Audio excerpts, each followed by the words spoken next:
Perkenalkan, nama saya Erlangga Maulana Evitantian dengan NIM 22402100050. Video saya kali ini berkaitan dengan pemenuhan tugas UTS mata kuliah ilmu dakwah yang diampu oleh Ibu dosen Rohana. Innal hamdalillah nahmaduhu wa nasta'inuhu wa nastaghfiruh wa na'udzu billahi min syururi anfusina min sayyiati a'malina may yahdihillahu fala mudilla lahu wa may yudlil fala hadiya lahu. Asyhadu an la ilaha illallah wa asyhadu anna Muhammadan abduhu wa rasuluh la nabiyya ba'da. Dikulum-kulum, dikunyah-kunyah. Assalamualaikum Ibu Rohana.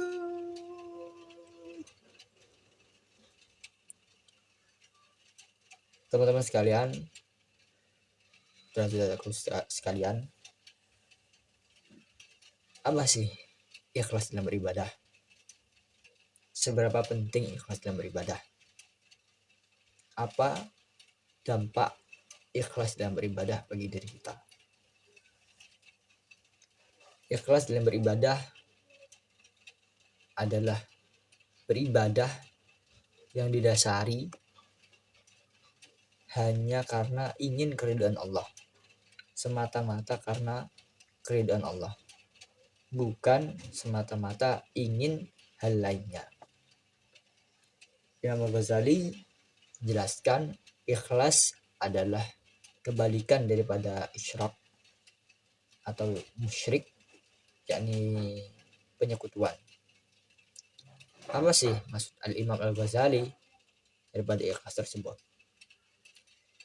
Imam Al-Ghazali menjelaskan bahwasanya ikhlas adalah tindakan yang tidak berdasarkan pengharapan daripada makhluk.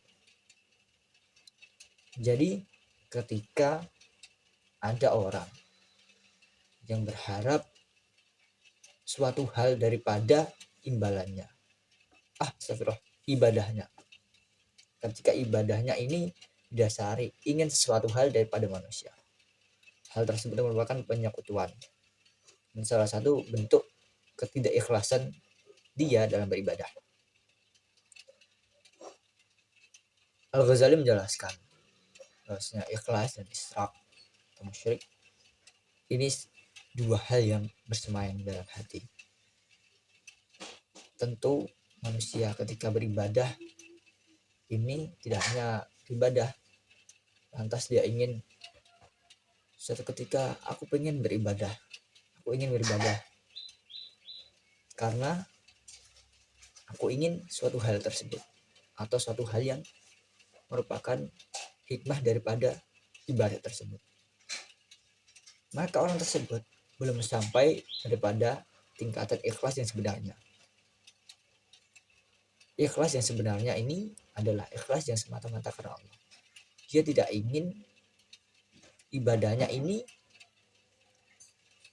mendapatkan imbalan surga, kebaikan ataupun ketenaran yang mungkin saja ia dapatkan ketika dia selesai beribadah.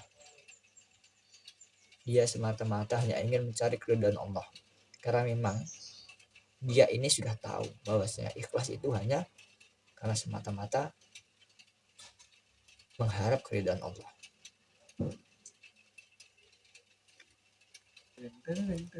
Sedangkan ikhlas ini mempunyai suatu hal yang berkebalikan daripada ikhlas tersebut, yaitu isyrak tadi.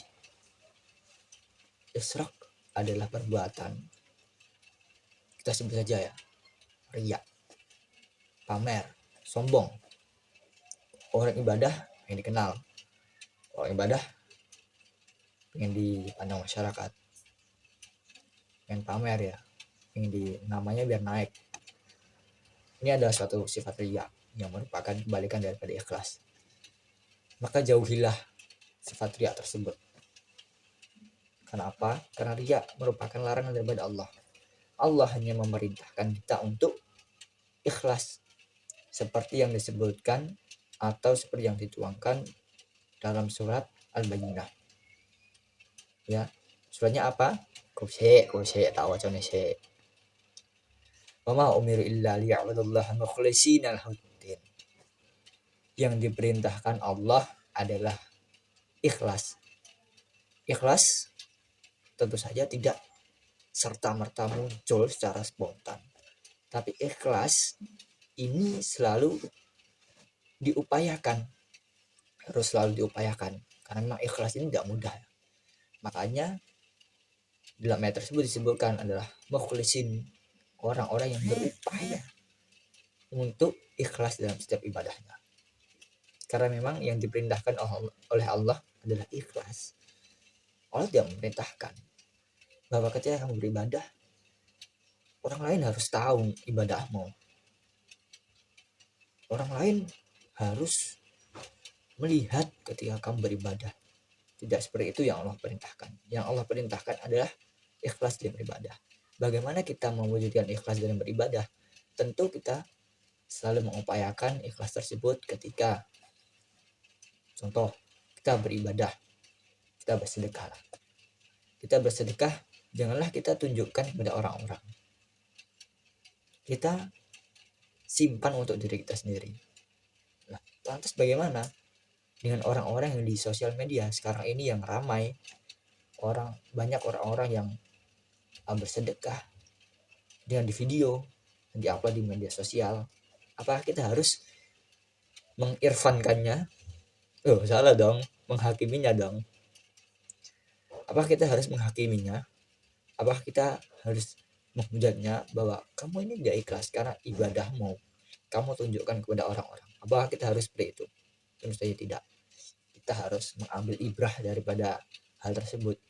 Kita tidak tahu niat apa yang sedang dilakukan oleh orang tersebut.